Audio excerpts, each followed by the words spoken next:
Ito si Renny yung sa'yo. Ito kinabit namin, brand new to nakakabit. Ayan, brand new. Kaso, ito, brand new rin yan. Yung ship port mo kaso, ayan, may bakas ng tubig. Pero ito buhay pa, itong ship port. Ngayon, gagawa namin ng paraan para yung ruler na pre. Ito, meron kaming parts dito ng ruler. Bibigyan na lang namin sa'yo. Ito. Malayong itsura. Ito yung luma mo. Ito lang ang papalitan namin. Ito, bigay ko na sa ito.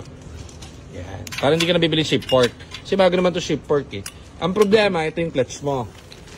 Yan. Eh yung clutch kasi nakaganon, nakababa. Ito ang nakalubog sa tubig. Itong part na to. Ayan, basa oh. O, ito gumagana pa. Pero, nabaklas na eh. Palitan na lang natin. Mura na naman clutch eh.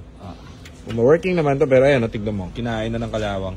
Etong part na to sa taas, hindi masyado kasi nga, pag ganyan siya eh. Pag ganyan ang discard, pag ganyan ang, nakaganyan yung clutch eh. Yan. Yan. Diba? So, may part dito na yung tubig, nababad siya.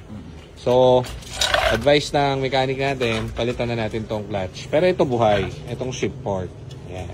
Ito okay pa naman, pero wala na rin eh. Sayang yung pull down eh. Palitan na natin yung clutch niya. Kaya ako nagpapatawag para matapos na yung kotse. Pag napalitan yan, okay na yan. Clutch na yan. Yun lang.